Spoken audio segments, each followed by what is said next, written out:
오늘의 사연을 시작합니다. 안녕하세요. 저는 회사를 다니고 있는 평범한 30대 남자입니다.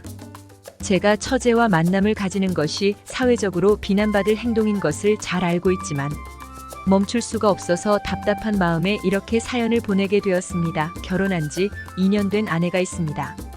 결혼할 때까지만 해도 세상에서 그 어떤 여자보다 아내가 제일 좋았습니다. 하지만 짧은 연애와 급한 제 성격 때문인지 몰라도 결혼과 동시에 아내의 단점들이 하나둘씩 보이기 시작했습니다.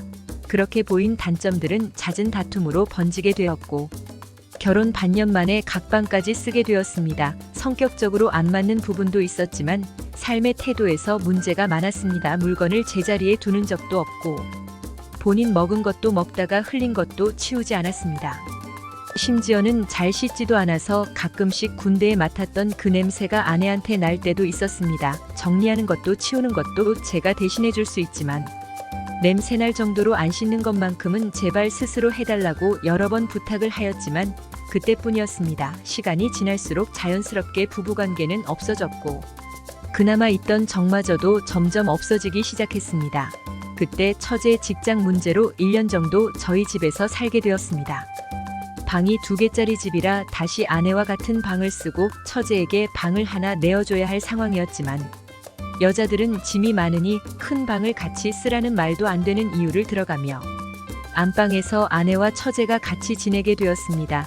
이사 온 지 얼마 되지도 않아 결혼한 이후에는 좀 변했을 줄 알았는데 그대로 라면서 도저히 이렇게 같이 못 지내겠다며 안방을 치우고 냄새도 빼고 정리를 해줄 테니 아내 보고 며칠간 친정집으로 가서 지내달라고 하였습니다. 아내는 치울 것이 없다며 안 간다고 하였지만 1살 어린 처제의 강력한 샤우팅으로 친정집으로 갔습니다.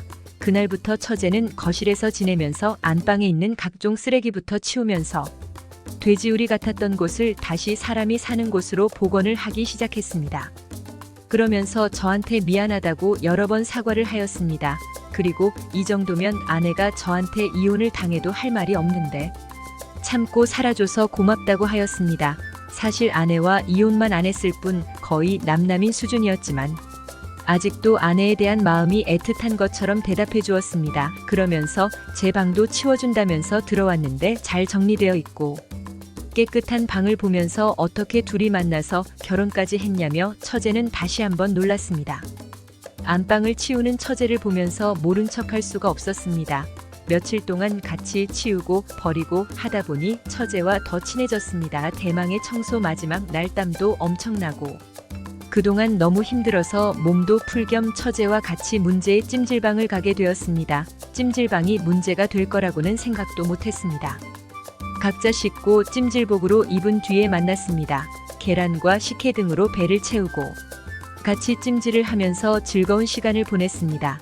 뜨거운 찜질방 안에서는 덥고 힘들어서 잘 몰랐는데 나와서 보니 처제가 땀을 많이 흘리면서 옷들이 몸에 달라붙어 있었고 실수였는지 원래 안 입는지 모르겠지만 상의 속옷을 입지 않아 유독 특정 부위가 또렷이 보였습니다. 신경 쓰지 않는 척 행동을 하였지만 너무 민망해서 시선이 불안하게 움직였고 처제도 이상함을 감지했는지 본인의 특정 부위의 또렷함 때문에 제가 민망해하는 것을 알게 되었습니다. 처제는 잠시 화장실을 간다며 자리를 비웠다가 돌아왔습니다.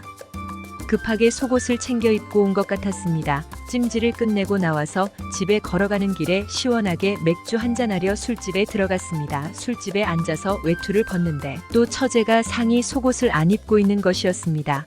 아까 입는 속옷이 땀에 다 젖어서 안 입었을 거라고 이해하려고 했지만 눈앞에 보이는 또렷함과 움직일 때마다 몰랐던 처제의 거대함이 보이는데 술도 한 잔 마셔서 그런지 대화에는 집중이 되지 않고 자꾸 그곳으로 시선이 가는 것이었습니다. 애국가를 속으로 부르며 고통의 시간을 간신히 버티다가 술집에서 나왔습니다. 집으로 돌아오는 길에 처제가 취기가 올랐는지 온갖 애교를 부리면서 팔짱 끼는데 도저히 참을 수가 없었고 처제를 인적이 드문 골목으로 데려가 입맞춤과 과감한 스킨십을 하였습니다. 처제는 하나의 망설임 없이 다 받아주었습니다. 그날 저희는 집으로 가지 않고 근처 숙박업소 들어갔습니다. 다음날 아침에도 하나도 어색함 없이 처제와 하루를 보냈습니다. 오히려 더 가까워졌습니다. 그리고 처제가 하는 행동 하나하나, 말 하나하나가 모두 아내와 비교가 되기 시작했습니다. 안 그래도 아내에 대한 좋은 감정이 없는 상태에서 서서히 제 마음속에 들어오는 처제는 막을 수가 없었습니다. 그런 제 마음을 알았다는 듯 처제도 저에게 마음을 표현하기 시작했습니다. 아내가 없을 때마다 참아왔던 감정과 욕망을 숨김없이 나눴습니다. 그렇게 지낸 시간이 1년이 되었고, 처제가 처음 들어올 때 같이 살겠다며 약속했던 기간도 지났습니다. 더 이상 이렇게 숨기면서 지내는 것도 힘들고, 아내와 이혼하자마자 처제와 같이 사는 것도 현실적으로 쉽지 않을 것 같고, 처제는 일단 이렇게 지내보자는데 항상 참으면서 기회만 기다려야 하는 것도 처제가 거실에 같이 있는데도 아내가 관계를 가지자면서 가끔씩 신호를 보내는 것도 불편합니다. 제 마음에서 아내는 완전히 떠난 것 같습니다. 여러 사람들에게 질타를 받더라도 이혼을 하고 새로운 삶을 사는 것이 맞는 것 같은데, 과연 처제와 끝까지 잘 이어질 수 있을까요? 오늘의 사연은 여기까지입니다. 구독과 좋아요, 알림 설정 부탁드립니다. 긴 글을 읽어주셔서 감사합니다. 구독과 알림 설정도 꼭꼭 눌러주세요.